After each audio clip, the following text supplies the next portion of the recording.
I'm Elisa, 34, and until last Tuesday, I thought my biggest worry was getting that promotion at my accounting firm in Seattle.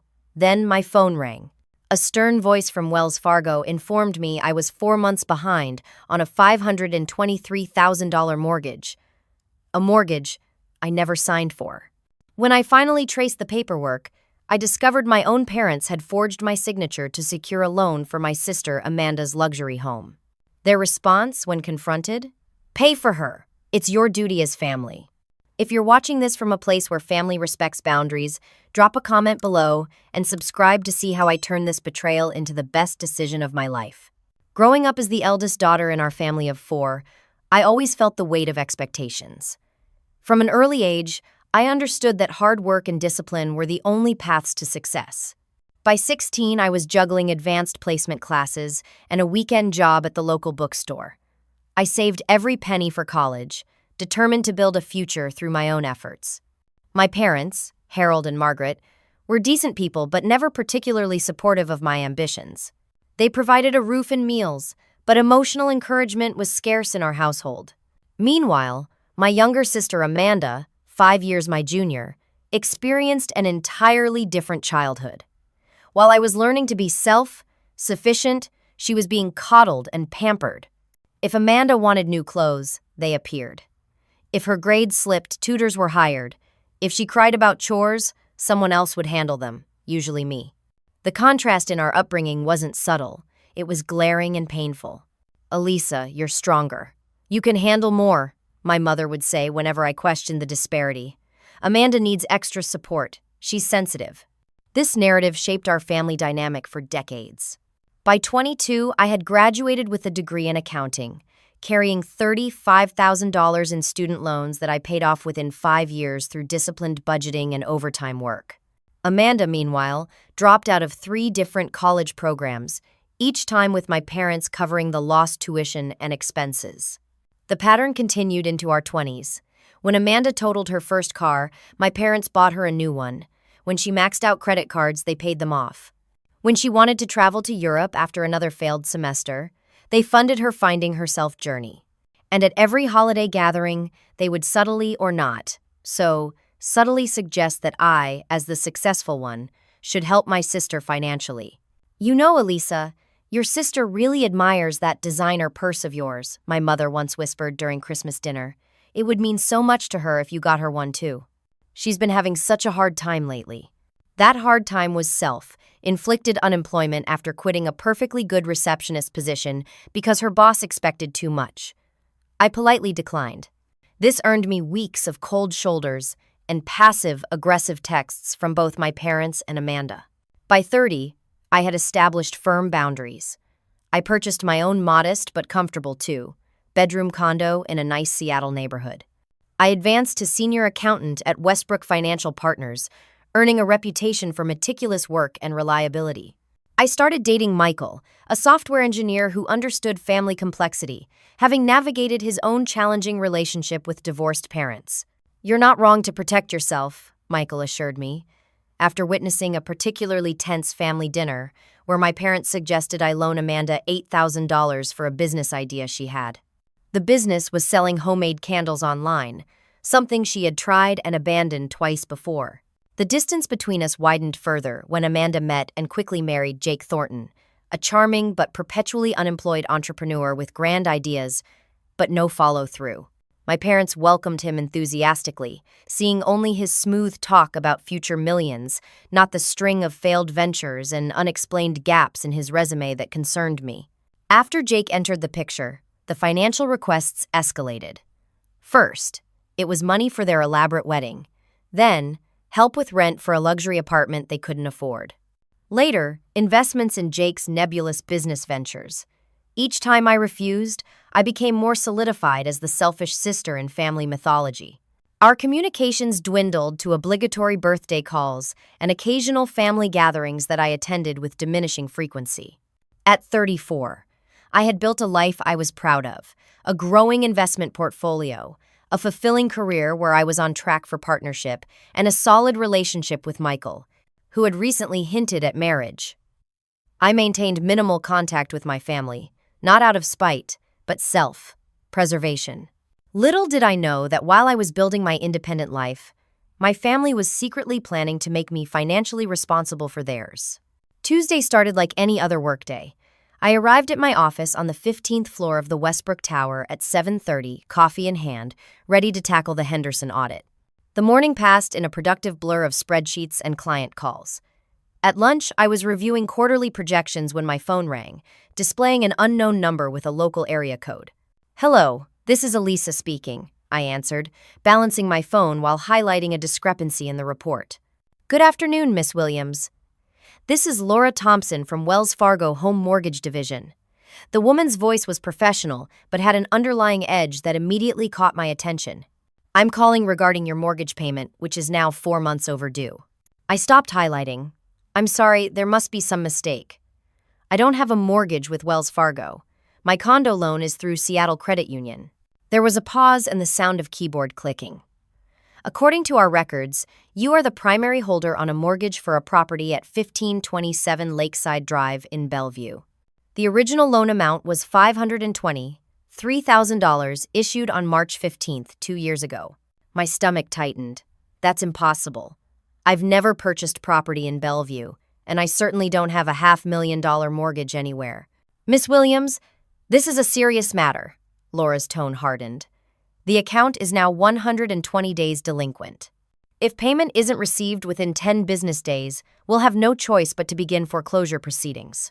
The office around me seemed to blur as I gripped my desk. "There's been a mistake, or I couldn't bring myself to say the word fraud. Not yet. I need to see the documentation for this loan. Can you email me copies of everything immediately?" "Of course," Laura replied, taking my email address. "But Miss Williams, regardless of any confusion, this loan is legally in your name, with your social security number and signature on all documents. The total amount currently due, including late fees, is $28,600. After confirming my identity with several security questions, I ended the call and sat motionless, staring at the Seattle skyline through my office window. The implications were starting to crystallize, each possibility more disturbing than the last. Within 15 minutes, my email pinged with Laura's message. With shaking hands, I opened the attached loan documents. There it was, my name, my social security number, and at the bottom of each page, what appeared to be my signature. Except I had never seen these documents before, never signed them, never authorized anyone to take out a loan in my name. The property address meant nothing to me, but a quick internet search revealed a 4,000-square-foot home with 5 bedrooms in an upscale Bellevue neighborhood. The current estimated value was nearly $780,000. My phone rang again, Michael calling for our usual lunch check-in. "Hey, you won't believe what just happened," I told him, my voice unsteady as I recounted the bizarre call. "That's identity theft, Elisa," he said immediately, his voice tight with concern. "Someone forged your signature. You need to file a police report and call a lawyer right now." "I know, but who would?" I trailed off as a sickening suspicion formed. I quickly searched the property tax records for the Bellevue address. The results made my office spin around me. The property was registered to Amanda and Jake Thornton, with my name listed as additional owner. "Michael, it's Amanda's house. She and Jake are living in a house that somehow has my name on the mortgage." My voice sounded distant to my own ears. "Your sister? But how would she get your?" He stopped. We both knew the answer. Who else had access to my personal information? Who else might know enough details to impersonate me? Who had been pressuring me for years to help my sister financially? "Call a lawyer." "Today," Michael insisted. "This is criminal fraud, Elisa, no matter who did it." I promised I would and spent the rest of the afternoon in a fog, going through motions of work while researching identity theft and mortgage fraud between tasks. At 5:45, as I was preparing to leave, my phone rang again. This time it was my mother. "Elisa, darling, just checking in. We haven't heard from you in weeks." Her voice was cheerful, normal, as if nothing was wrong. "I'm fine, Mom," I replied automatically, wondering if she would mention anything about the mortgage. "Good, good. Say, your father and I were thinking of having a family dinner this weekend. Amanda has some exciting news she wants to share with everyone." I gripped the phone tighter. "What kind of news?" "Oh, you know Amanda likes to make her announcements in person. but I think you'll be very impressed with how well she and Jake are doing. Their house is coming along beautifully. Their house. The house with my name fraudulently attached to a $500,000 debt.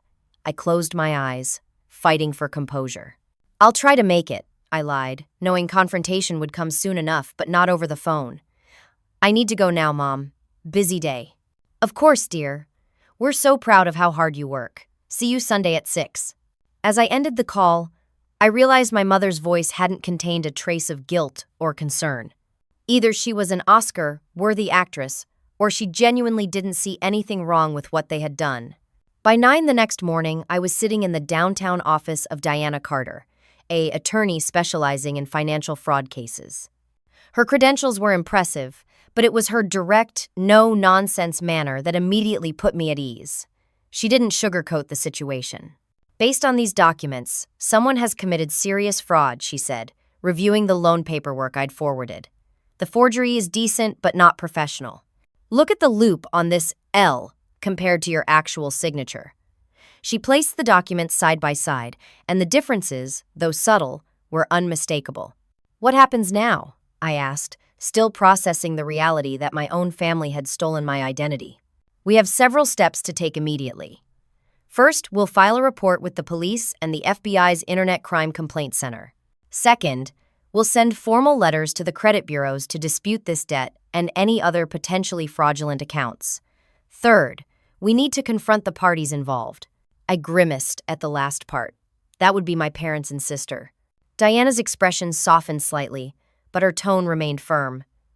Family fraud is unfortunately common, Miss Williams.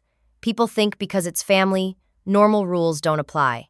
But the law doesn't make exceptions for blood relations. What are the consequences they could face? I asked, torn between anger and lingering family loyalty. Forgery, identity theft, and mortgage fraud carry serious penalties. We're talking potential felony charges, prison time up to 30 years, and fines up to $1 million in the most severe cases. She let that sink in. However, courts often consider family circumstances. First, time offenders sometimes receive probation instead of prison, especially with restitution. I scheduled another appointment for the following week, then spent Thursday and Friday in a daze, alternating between work, researching my legal options, and rehearsing confrontations in my mind. I didn't tell my parents I was coming. I wanted to see their unguarded reactions. Sunday afternoon, I drove to my parents' familiar colonial-style home in Tacoma, the house where I'd grown up. My father's prized rose bushes still lined the walkway, and my mother's wind chimes tinkled softly from the porch. Everything looked so normal, so innocent. I rang the doorbell, my heart pounding. My mother opened the door, her smile faltering when she saw my expression.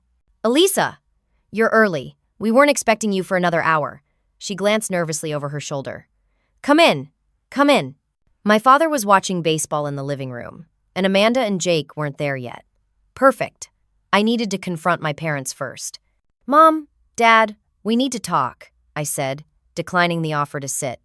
I received an interesting call from Wells Fargo on Tuesday, about a $523,000 mortgage in my name, for a house in Bellevue where Amanda and Jake live. The color drained from my mother's face.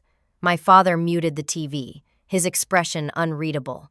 "Oh, that," my mother said with a nervous laugh.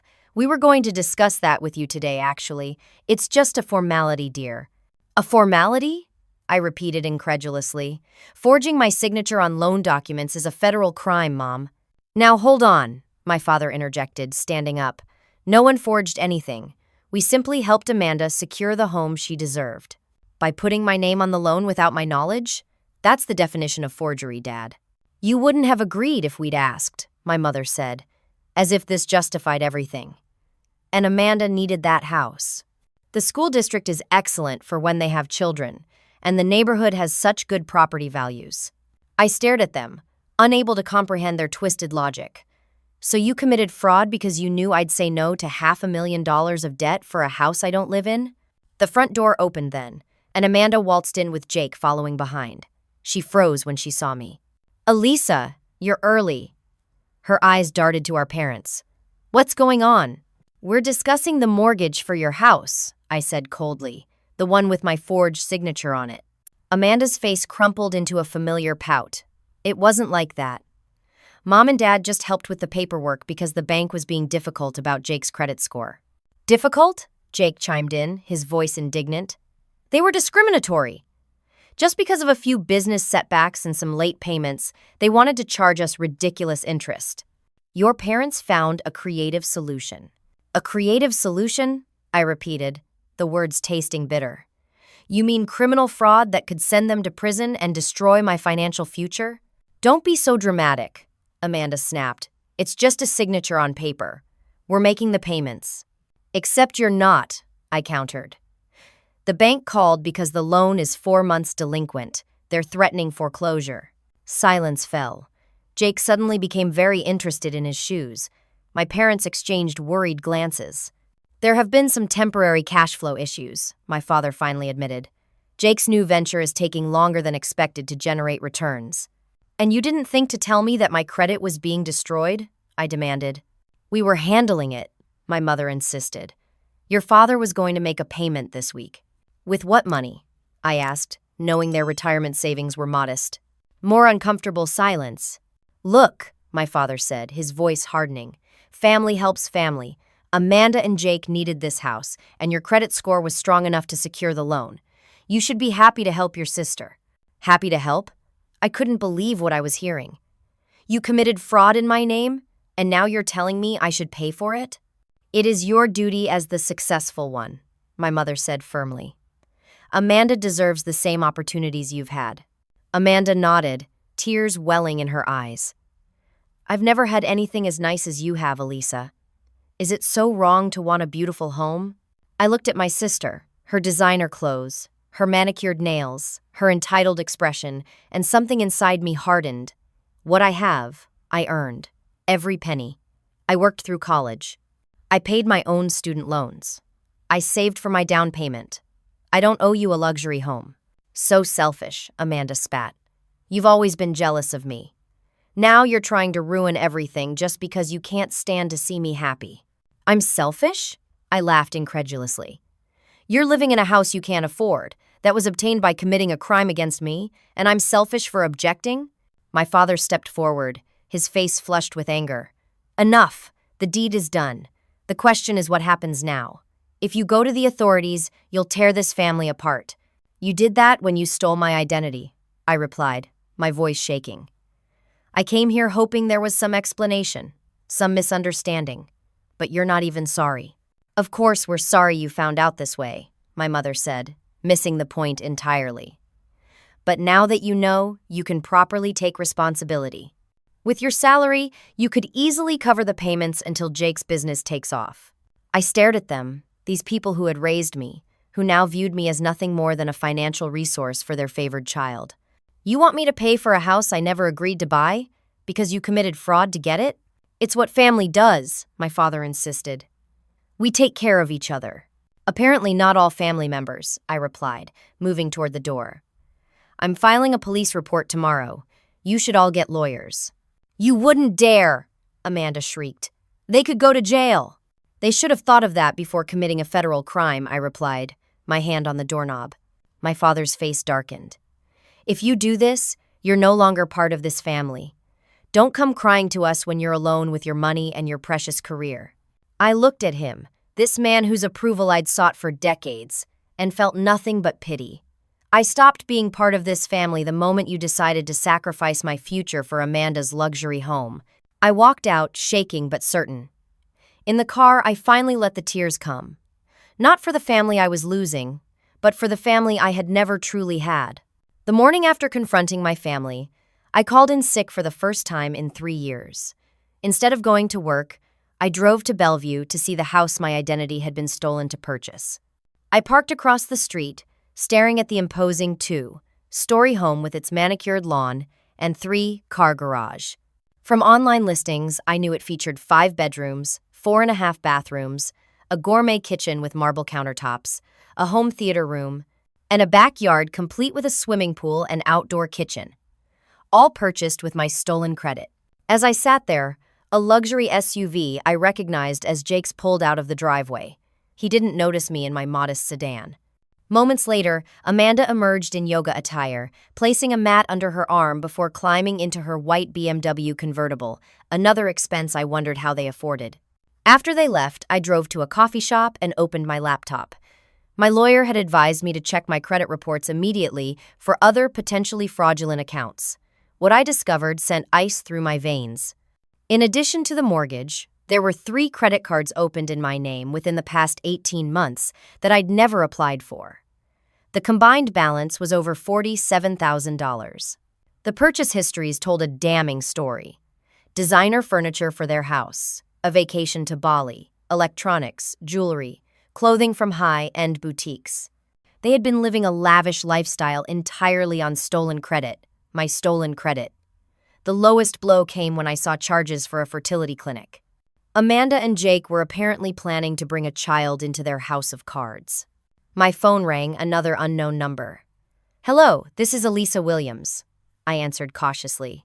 "Miss Williams, this is Gregory Palmer from American Express Platinum Services. I'm calling about your account, which is currently 3 days past due in the amount of $18,342. I closed my eyes. That account was fraudulently opened in my name. I never applied for it or used it. After a lengthy conversation, I ended the call and immediately texted Diana for guidance on handling these additional discoveries. As I was typing, a text message notification appeared at the top of my screen from a number I didn't recognize. "You're making a big mistake. Back off now or things will get ugly. Family problems should stay private." I stared at the message, a chill running down my spine. The threat was vague but unmistakable. I took a screenshot and forwarded it to Diana with, "Just received this. Pretty sure it's from Jake." She responded immediately. "Save everything. No direct contact with any of them. Come to my office at 2 p.m., bringing in cybersecurity specialist." I spent the next hour documenting everything, creating a timeline of events, and gathering all electronic records of the fraudulent accounts.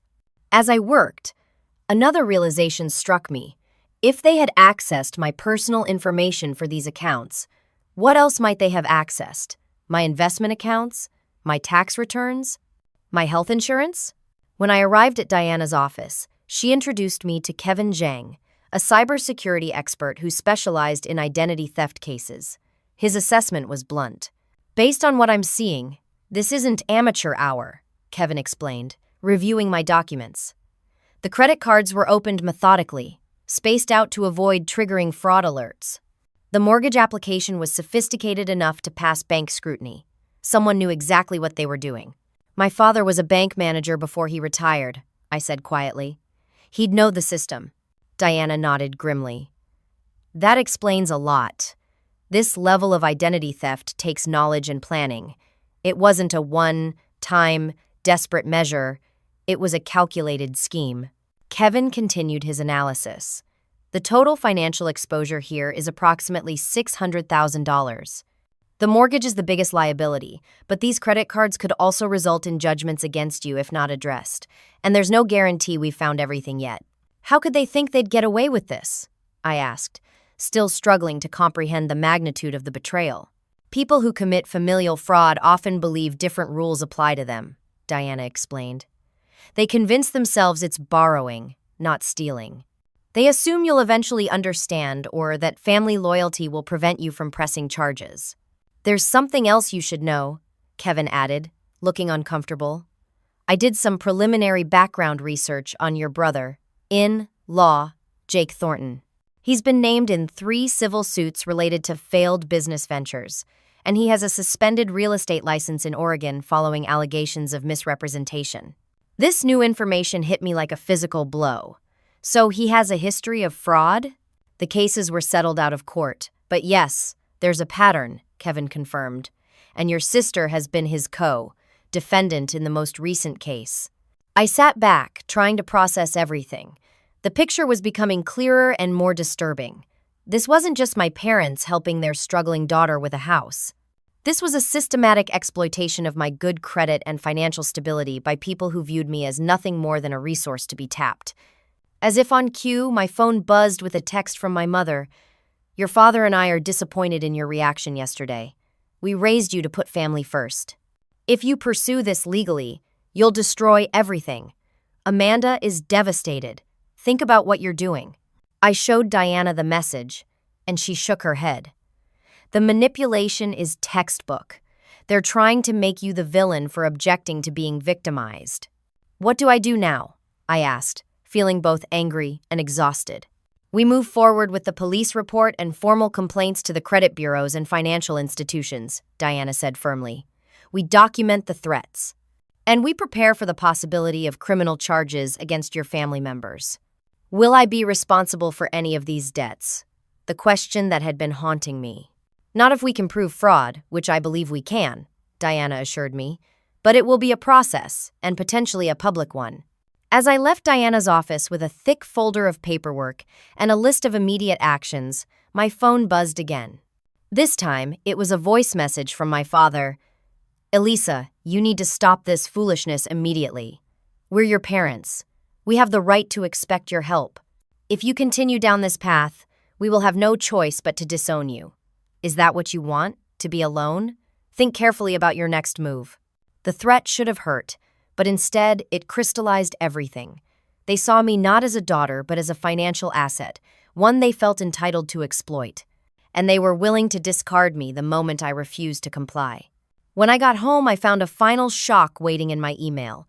A notification from a credit monitoring service I'd hastily signed up for earlier that day. Alert. New inquiry on your credit report. Someone had tried to apply for yet another credit card in my name just hours after our confrontation. They weren't stopping. If anything, they were accelerating their efforts to exploit me before I could shut them down. That night, as I lay awake staring at my ceiling, I made my decision. There would be no compromise, no family loyalty overriding self-preservation. I would pursue this to the fullest extent of the law, regardless of the consequences for the people who had betrayed me so completely. The next morning, I walked into Diana's office with renewed determination. I want to pursue every legal option available, I told her. Criminal charges, civil suits, whatever it takes to clear my name and hold them accountable. Diana nodded, her expression solemn but approving. I was hoping you'd say that. I've drafted the necessary complaints, and I've scheduled a meeting with a detective from the Financial Crimes Unit this afternoon. Over the next few hours, we refined our strategy. Diana explained that mortgage fraud cases typically involve both civil and criminal components. The civil actions would focus on removing my name from the fraudulent accounts and repairing my credit. The criminal aspect would address the forgery, identity theft, and bank fraud. We need to gather conclusive evidence, Diana explained. The mortgage documents clearly show forgery, but we should strengthen our case with expert testimony. She introduced me to Dr. Julian Mercer, a forensic handwriting analyst who had testified in over 200 fraud cases. He examined the loan documents alongside samples of my authentic signature. This is what we call a simulation forgery, Dr. Mercer explained, pointing to subtle inconsistencies. The forger was attempting to copy your signature rather than naturally producing it. Note the hesitation marks, the uneven pressure points, and the artificial precision in certain strokes. I can state with professional certainty that you did not sign these documents. His formal analysis would become a cornerstone of our case. Next, Diana helped me file identity theft reports with all three major credit bureaus, Equifax, Experian, and TransUnion. We placed a fraud alert and credit freeze on my accounts to prevent further unauthorized applications.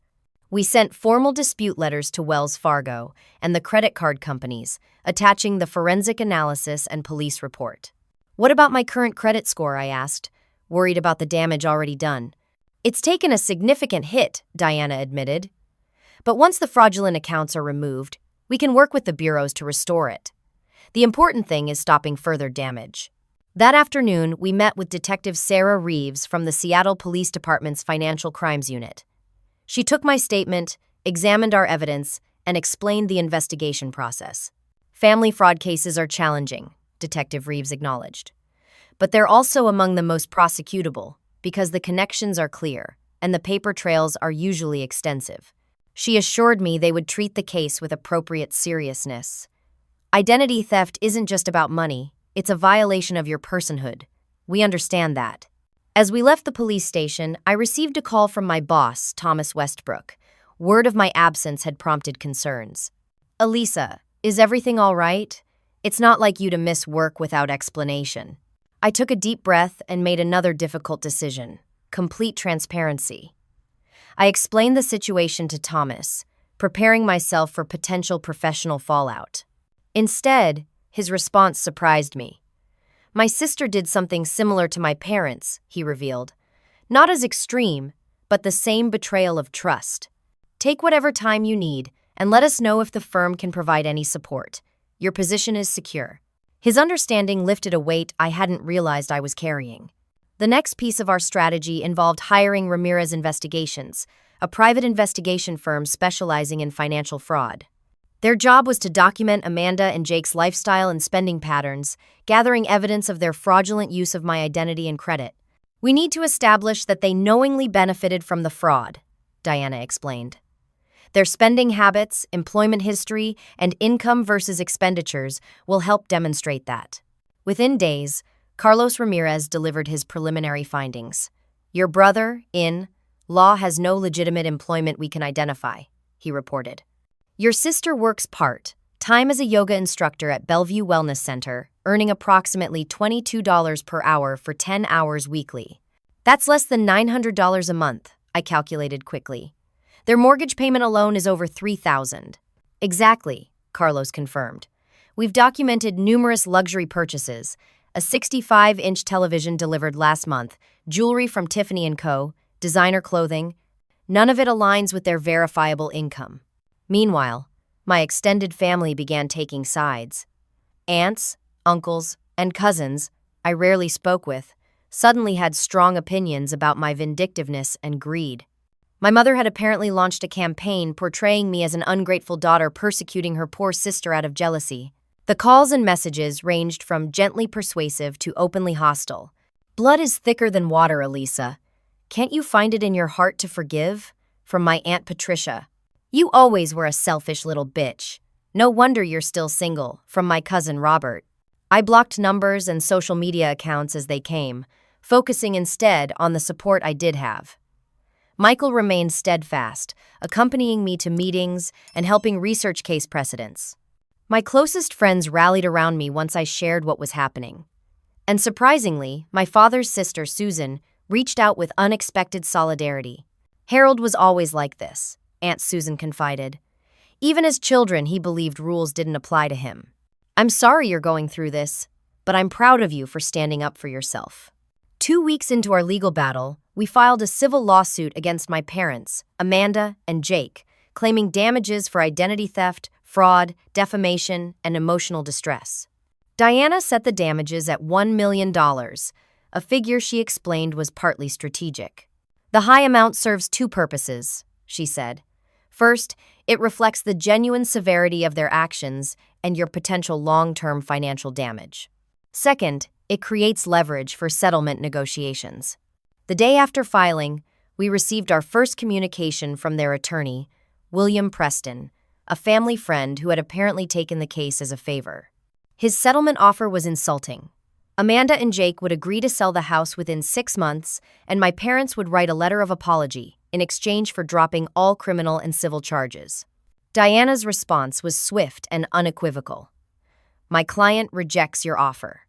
Your clients committed multiple felonies resulting in hundreds of thousands of dollars in fraudulent debt assigned to Miss Williams. The harm to her credit score, professional reputation, and emotional well-being is ongoing and substantial. We will accept nothing less than immediate sale of the property, full restitution for all fraudulent charges, formal admission of guilt, and a legally binding agreement preventing any future use of Miss Williams' personal information." It was time to force their hand. We scheduled a meeting at Wells Fargo headquarters with all parties present, including bank representatives and both legal teams. The confrontation I had been both dreading and anticipating was about to come to a head. The Wells Fargo conference room felt sterile and tense as I arrived with Diana. The bank's legal team was already seated, alongside Laura Thompson, the mortgage specialist who had first called me. Moments later, my parents entered with their attorney, William Preston. They avoided my eyes, my mother clutching my father's arm for support, both looking significantly older than they had just weeks before. Amanda and Jake arrived last, she in tears, he with a defiant scowl. "Thank you all for coming," began Melissa Rodriguez, Wells Fargo's lead attorney. "We're here to address the allegations of mortgage fraud involving account number 78243910, currently in the name of Elisa Williams, with Amanda and Jake Thornton as co-borrowers." Diana presented our evidence methodically: the forensic handwriting analysis, the police report, the credit bureau investigations, and documentation of my whereabouts on the day the mortgage application was supposedly signed. Miss Williams was in Chicago attending a professional conference when these documents were supposedly signed in Seattle, Diana emphasized, displaying my flight itinerary and hotel receipts. She could not possibly have signed these papers. William Preston offered a weak rebuttal, suggesting a misunderstanding rather than deliberate fraud. "The Williams family has always been close, knit," he argued. "Financial arrangements were often informal. Miss Williams had verbally indicated willingness to help her sister." "That is categorically false," I interjected, unable to contain myself. "I have consistently refused to finance my sister's lifestyle." Rodriguez turned to my parents directly. "Mr. and Mrs. Williams, did you sign these documents on behalf of your daughter?" A heavy silence filled the room. My father stared at the table while my mother dabbed at her eyes with a tissue. "Harold," William prompted gently, "remember what we discussed about cooperation." My father cleared his throat. "We may have assisted with the paperwork. Elisa was busy, and the opportunity was time-sensitive. We knew she would want to help Amanda if she understood the situation." "So you admit to signing Miss Williams's name without her knowledge or consent?" Rodriguez pressed. "We're her parents," my mother burst out, her voice shrill. "We've signed things for her since she was a child. School permission slips, doctor's forms. This wasn't different." Diana leaned forward. "Mrs. Williams, your daughter was 32 years old when you forged her signature on a $523,000 financial obligation. That is fundamentally different from signing a school permission slip." Jake, who had been surprisingly quiet, suddenly spoke up. "Look, this is ridiculous. Everyone helps family. Elisa has money. She doesn't even need a house that nice. We're the ones starting a family. We deserved that house." "Deserved?" I repeated, incredulous. "What exactly have you done to deserve a $750,000 home with a pool and home theater?" "We've worked hard," Amanda protested, mascara streaming down her face. "You work 10 hours a week at a yoga studio," I countered. "Jake hasn't held a steady job in years. Your combined income couldn't qualify for a loan on a garden shed, let alone a mansion." Rodriguez raised her hand for order. "The bank's position is clear. The evidence of forgery is compelling. Wells Fargo will be removing Miss Williams' name from this mortgage effective immediately." A ripple of reactions swept the room, relief from me, panic from Amanda. "But what about our house?" Amanda cried. "We can't qualify without Elisa." "That is not the bank's concern," Rodriguez stated firmly.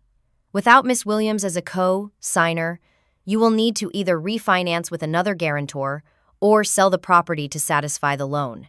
Jake slammed his fist on the table. "This is a setup. Elisa's always been jealous of Amanda. She's just doing this to ruin us." Diana remained calm. "Mr. Thornton, you're in.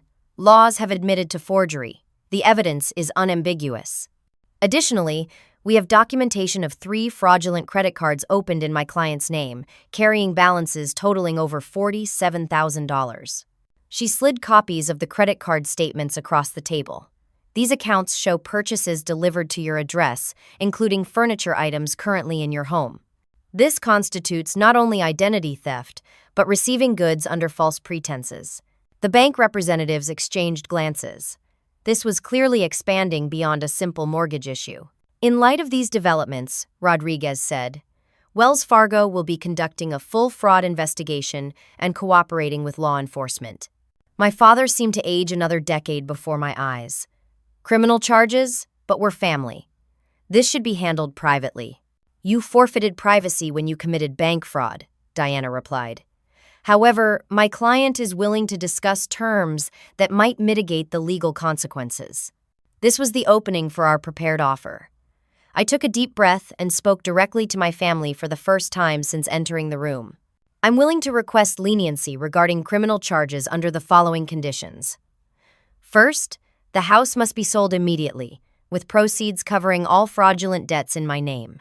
Second, you must all sign legally binding admissions of guilt and agreements never to use my personal information again.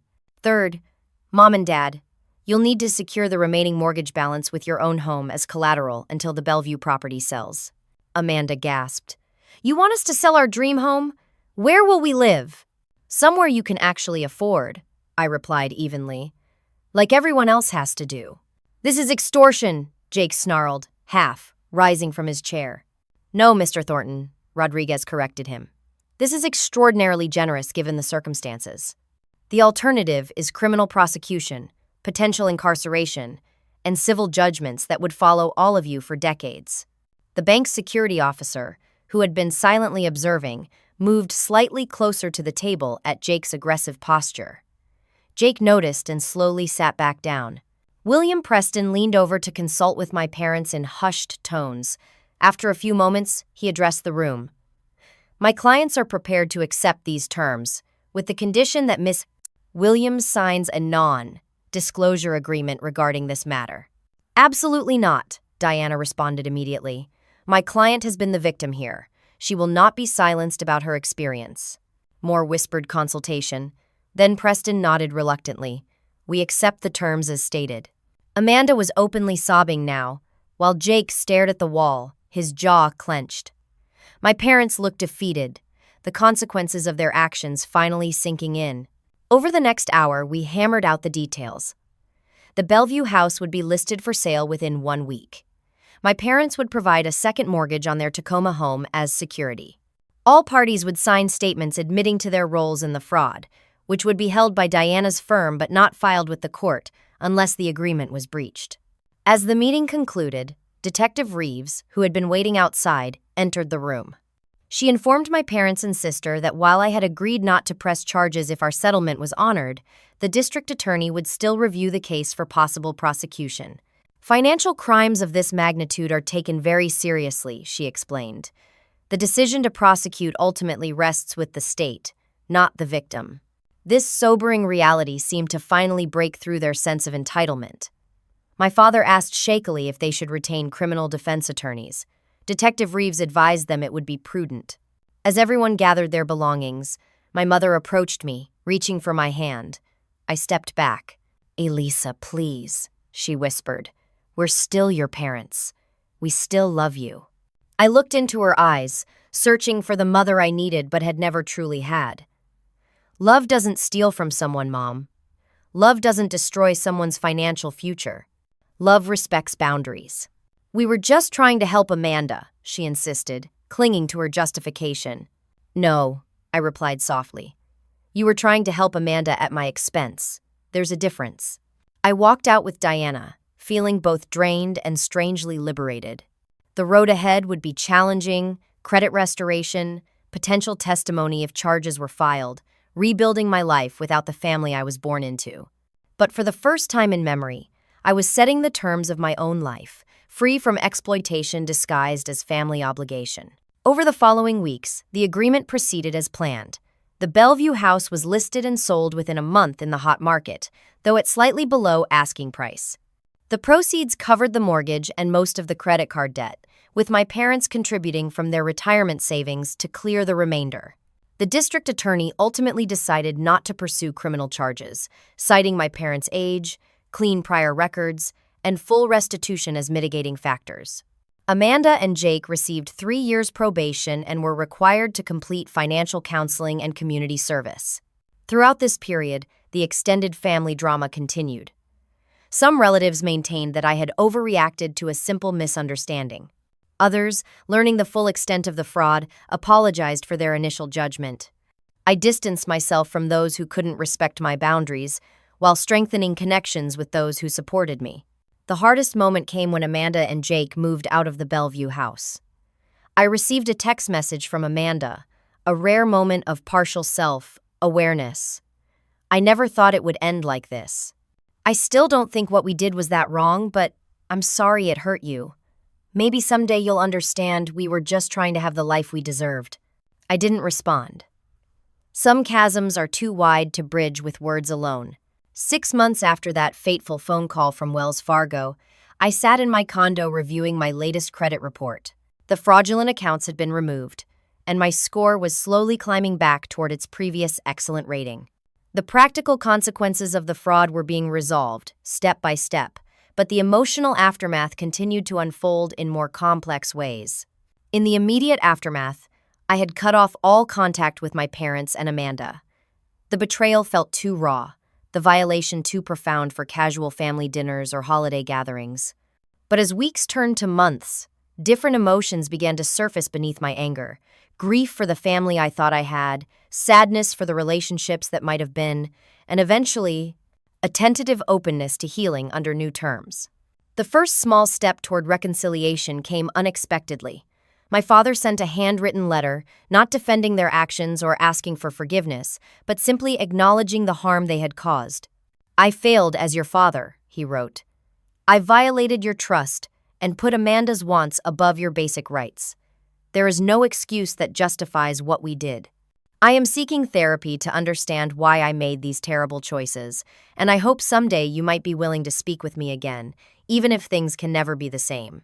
I didn't respond immediately, but I didn't discard the letter either. It was the first time my father had ever admitted genuine wrongdoing without qualification or excuse. Meanwhile, Amanda and Jake's marriage crumbled under the strain of their reduced circumstances. They separated 3 months after moving from the Bellevue mansion to a one-bedroom apartment in Tacoma. Jake quickly relocated to Portland, reportedly to restart his business ventures, while Amanda moved back in with our parents. The crisis forced Amanda to grow up in ways that decades of enabling had prevented. She increased her hours at the yoga studio and enrolled in community college classes, working toward a business certificate. My mother mentioned these developments in cautious emails. I occasionally answered, neither of us directly addressing the possibility of Amanda and I reconnecting. My relationship with Michael strengthened through the ordeal. He had stood by me unflinchingly, offering practical support and emotional ballast without trying to control my responses or decisions. On a weekend trip to San Juan Islands, he proposed with a simple sapphire ring, and I accepted without hesitation. "I want to build a family with you," he said, one based on respect and honesty. Those words meant everything after what I'd experienced. As for my professional life, the transparency I'd shown with my employers paid unexpected dividends. Thomas Westbrook, impressed by my handling of the crisis, invited me to lead a new division focused on fraud prevention for high net worth clients. "You understand the personal impact of financial crimes in ways most accountants never will," he explained. "That perspective is invaluable." I accepted the position, finding purpose in helping others protect themselves from what I had endured. I began speaking at professional conferences about identity theft within families, a subject rarely discussed openly despite its prevalence. After one such presentation in Chicago, a woman approached me with tears in her eyes. "My son stole my identity last year," she confided. "I've been too ashamed to tell anyone or take action. But listening to you made me realize I'm not helping him by enabling this behavior." These moments convinced me to establish a small foundation, providing resources and support for victims of familial financial abuse. I called it Boundaries, focusing on both practical assistance and emotional recovery.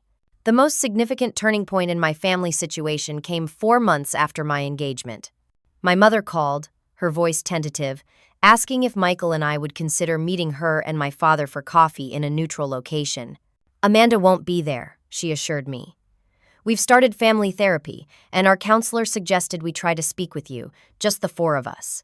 After consulting with my own therapist, whom I'd been seeing since the fraud discovery, I agreed to a short meeting at a cafe midway between our homes. The conversation was awkward, painful, but ultimately necessary.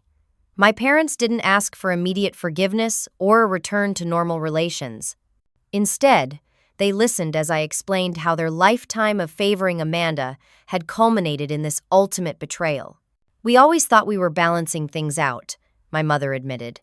"You were so capable, and Amanda seemed to need more help, but we never asked what you needed. We just took and took from you because you were strong." My father, eyes downcast, added. The therapist helped us see that we weren't really helping Amanda either. We were teaching her that she didn't have to be responsible for herself. We ended the meeting with no dramatic reconciliation, just a tentative agreement to continue communication through occasional emails and maybe another coffee in a few months. It wasn't everything, but it was something, the beginning of a new relationship based on truth rather than exploitation. As for Amanda, I received a message from her on my birthday, the first direct communication since the settlement meeting. "I'm sorry," was all it said. Not enough, not yet, but perhaps a starting point. Today, as I prepare for my wedding and the new chapter it represents, I reflect on the painful journey of the past year. The $523,000 fraud that nearly destroyed my financial future ultimately led me to something priceless: the strength to define my own boundaries and the wisdom to build relationships based on mutual respect rather than obligation. I've learned that family isn't just about blood, it's about choice. It's about people who celebrate your success rather than exploit it, who support your growth rather than resent it, who respect your boundaries rather than violate them for their own gain. Most importantly, I've discovered that sometimes the most loving thing you can do, both for yourself and for those who would take advantage of you, is to stand firm and say no. Boundaries aren't walls that separate us from others. They're the foundations upon which healthy relationships are built. If my story resonates with you, perhaps you're facing your own boundary struggles with family or friends. I encourage you to trust your instincts when something feels wrong, to value yourself enough to set limits, and to remember that true love never demands you sacrifice your well-being for someone else's comfort. Have you ever had to set difficult boundaries with loved ones?